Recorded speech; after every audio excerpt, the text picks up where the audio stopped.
Alright, greetings and welcome to this episode on Geeks First. Today, it's all about the magic of Disney. Well, kind of, because we happened to see this thing called Lorcana at Gen Con. And I'm pretty sure it was magical, but at the same time, the mob might not have been so magical. All that and more right now. Oh, hi, didn't see you there. Just wanted to talk about Gen Con, you know, that cool convention that all the neat people go to. Yeah, that one where you see all your favorite games for the first time and you get... Oh, what's this? Lorcana? What is that? Is that a TCG? What's that? Well, Lorcana booster box. What? Why do I have this? When did Mickey Mouse become a card game? Let's check it out. Needless to say, I have quite a bit of thoughts on the entire experience at Gen Con. And this comes from a person who's been going to Gen Con since it's pretty much come to Indianapolis, and I believe that was in the year 2003. So I'd like to think that I've earned my stripes, so to speak. And this is the first year I have seen what I'll refer to as mass pandemonium. I don't really think it's the fault of any particular person or organization, contrary to what Discord and several posts on the Fans of Gen Con forum might lead you to believe. Instead, I think it was just a huge miscalculation on the sheer interest level of something when you tack the word Disney onto it. And let me explain. So I have this long box here, and this is from the cards we've already opened from the game Lorcana, which we will be doing a review on shortly, as far as kind of the generality of the particulars in this game. Needless to say, I was able to secure myself a demo and get to be one of the first in the world, I guess, to see some of these magical cards that I'm holding up here in my hand, and feeling the cardboard, understanding the direction of where they were trying to go with the game, the target audience and the simplicity. Well, those factors were all interesting to me as I kind of navigated the mob mentality of the line that was the Gen Con Ravensburger booth line that was trying to get the product. Now, I know that sounds grim and dark, but overall, Gen Con, I think, handled things quite well, actually. And even though there were people that were camping out literally from, like, I think it was 1 a.m. the morning prior, like Wednesday, outside. They shut the hall, they didn't keep people and let them inside.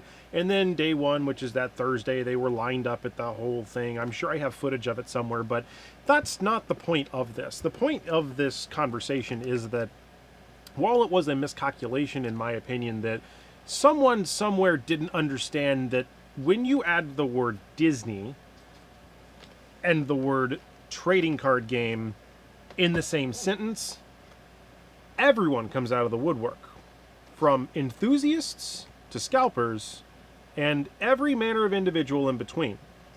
I've not only personally seen folks at the end of the Ravensburger line offer to literally, once you walk out of the booth, and say, "Oh my gosh, I stood here for 3 hours and I got this cool box. Hey, do you want $350 cash for that right now? No, sir, you can go fly a kite. Bye-bye."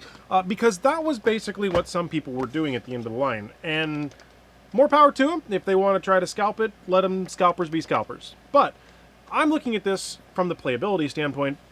I'm looking at this from the enjoyability standpoint.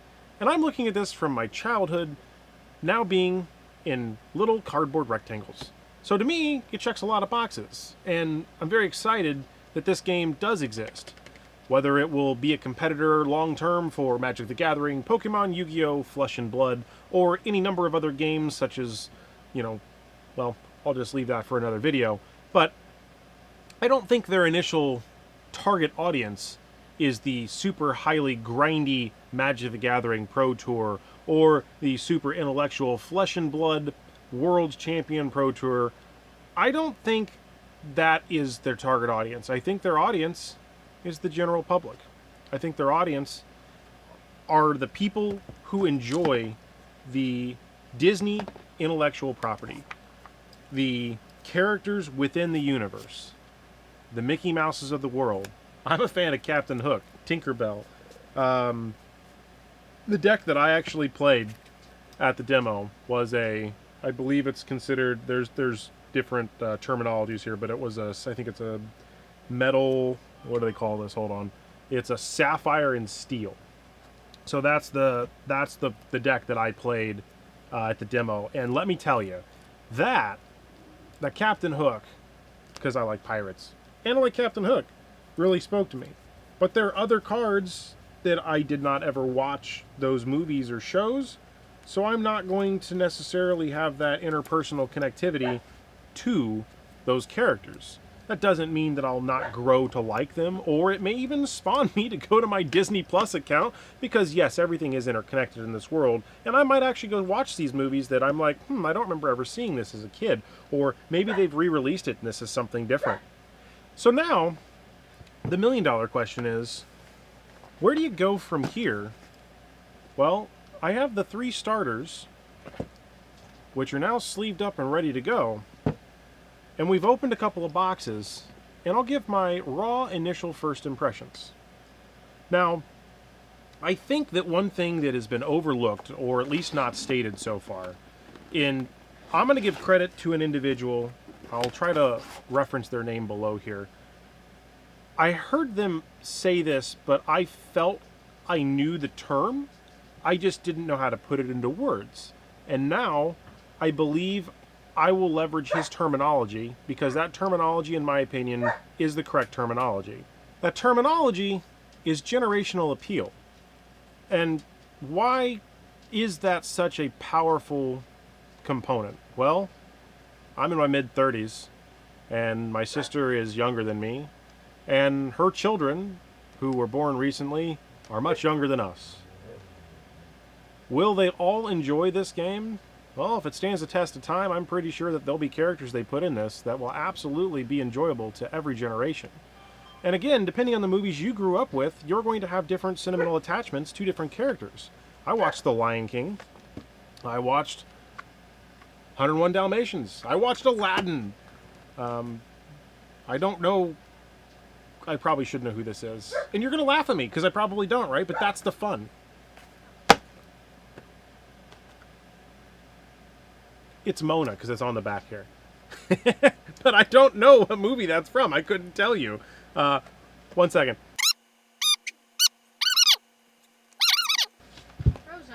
Frozen. Frozen? Mona? No, Mona. M-O-N-A. Moana is from Moana.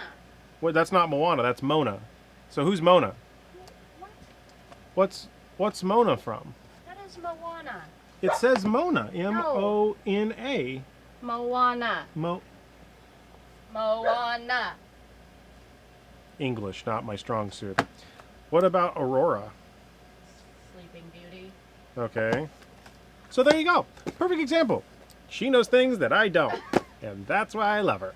So the biggest thing here to consider is that the gameplay needs to be both engaging but also simple for all age groups.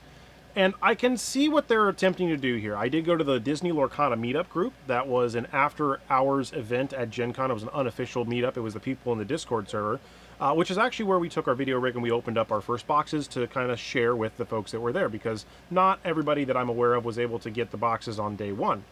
And a couple interesting things came out of this. I didn't, at that time, really get to play much more than that single demo, but the game is really more of a, I do things on my turn, you do things on your turn, and that is the cadence of the game. And you're racing. You're not, like other games, you're not trying to necessarily, mano-a-mano brawl and get them down to 0 health. You're not trying to, wizard up some stuff. It's a much more newbie-friendly way to approach this, but I can see how this framework could, in the long run, yield a very interesting game experience based on the very simple fact that you're trying to race to a certain number while also blocking or preventing your opponent or whatever to basically getting to your goal and winning that game. Do I know where this game is going to go? I have absolutely no idea. The only thing I can imagine is that I will say, based on my understanding, that line went from the Ravensburger booth out around the side, out the door, did like a little S-curve thingy like this, and then it went all the way down the entire convention hall, past all of the entrances, all the way to the food court at the very far end. If you've been in Indianapolis in the convention, you know what I'm talking about. Went out that door and went all the way down toward Union Station, and was pretty much, that was the extent of the length of the line every single day. That's a lot. That's a huge demand. And I think that even though there are a bunch of folks that, again, I'll go back to the unhappy, unpleasant piece of this conversation, that are mad that their LGS is charging $400 a box or $350. I think even my local LGS is actually, I want to support my LGS, so I apologize to say this out loud, but I think it is ridiculous now that I have this in my hand and I've seen the product and I've been able to touch it, because that was the reason I wanted it, right? I wanted to experience the product. I don't want to pay the $240 a box or $250 a box. Just be patient, wait. I mean, they had enough there that, you know, let's say they got through 1,500 people a day. Let's say they got through 2,000 people a day. We multiply that out, right? That's 4 days at, let's say, a minimum of 1,000. Let's say a maximum of 5,000. That's a big range, right? I have no say. I have no idea on numbers. But if you think about the sheer quantity of booster boxes, they made not only a crap ton of money because of the people that wanted to experience the game and get in early, but they are also able to, that I understand, pretty much service almost every individual that wanted it, because they were clipping badges, and my badge is sitting over there, and they actually went on the corner. They cut off a corner of your badge to prevent you from going through multiple times. You were not allowed to buy more than one box per person. They did a good thing. Granted, you'll hear other people have different variations of the story and say that blah, blah, blah, somehow they got through. Well, sure, you can go buy another badge and go stand through the will call line and get that and come back in and try and scalp your box and then sell it on TCG Player and eBay and flip it for your 15% profit margin, then take the fees out, ship it, and by the time it gets to the other person, they've already, you know, essentially, what's the word? Disputed the fact that they've paid $800 for something, and now they can go to their LGS and get it for $100. Well, probably not $100, because I think the MSRP on these is $150, but you get my point, right? So people are going to do what they're going to do. Now, the cool thing is right at the end of the announcement, there was a 6th rarity level that they hadn't really talked about. So this game has some rarity levels: common, uncommon, rare. I think they're super rare, legendary, and then now a new 6th one. I think it's called enchanted. And that was really cool to get to see those in person. There was somebody in that room that was hitting. They opened their packs. They hit one right then and there, and it was just that excitement you saw in the room of when somebody got that. I won't talk about the Disney promos. There was a promo as a Gen Con. It's a reskin of a Mickey Mouse to Musketeer. Obviously, I like Musketeers as well, by the way. So I'm very excited to see that. But some people were selling those to vendors and to booths and all these different things. And day one, people were buying them for absurd amounts of money. And hopefully, it'll be a $5 card. You know, obviously, there was one brilliant thing that was said, and I do think that needs to be very clearly stated in here, is that there seems to be a promise of no mechanically unique promos. As in, if they make a promo of a card and let's say it has pretty artwork, that's cool. That's what they're going to do. But they're going to have a regular, everyday Joe Schmo version that you can get to play your game, and it's not locked behind some. It's not a Rick Grimes, right? It's not some crazy card that Magic is just now reprinting almost a year later in a Throne of Eldraine set and a different skinned thing, right? They're hopefully going to stick to that, and I commend them for announcing that this early in the game and sticking to that. I have no idea how their pro circuit's going to look if they're going to start doing that, but a lot of the stores that got product had it pulled unless you were part of the play program. There's an acronym for that. I don't remember the Lorcana store play program or whatever. And that's kind of a smart move. But August 18th is coming up, right? So it's August 10th today. That's when I'm filming this video. So a little bit after Gen Con, I got settled back down, got the gear set back up.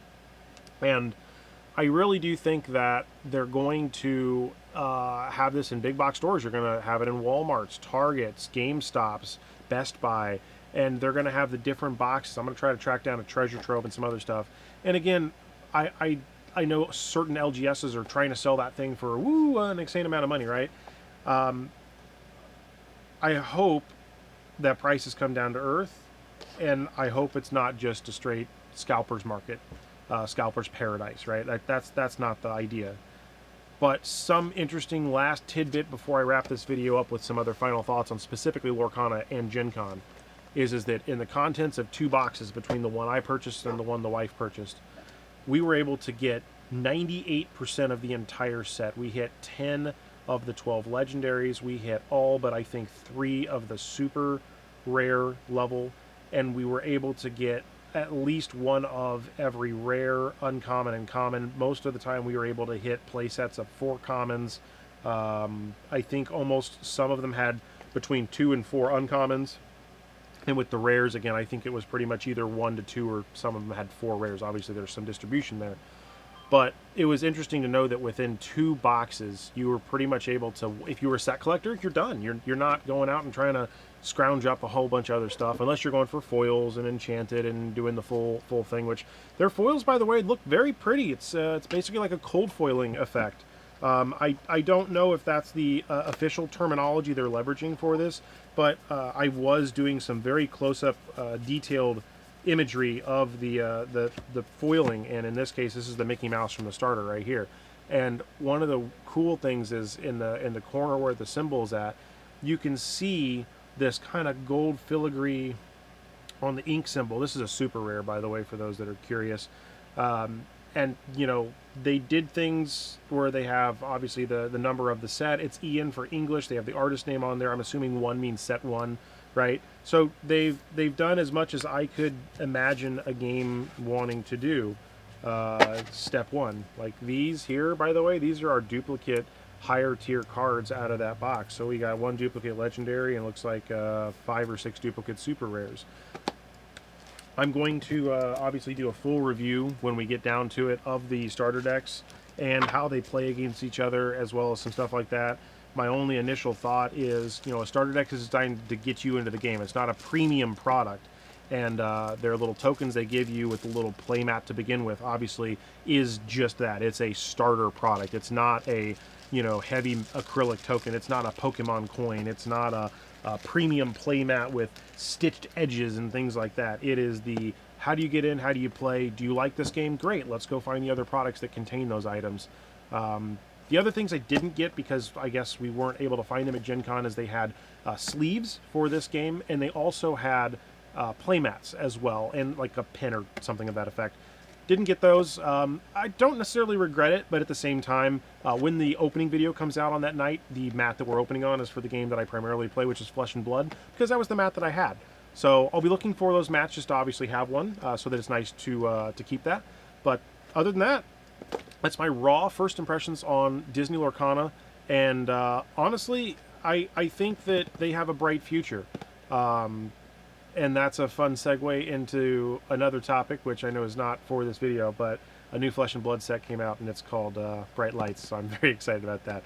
So there was no pun intended on purpose there, but yeah, I'll be curious to watch this game grow and see where it goes. I'm going to play casually. I don't think I'm going to play professionally. I think we'll collect the cards because the characters are characters that I enjoy. I'm going to focus on the characters I care about mostly, Captain Hook, pirates in general, you know, the Musketeers.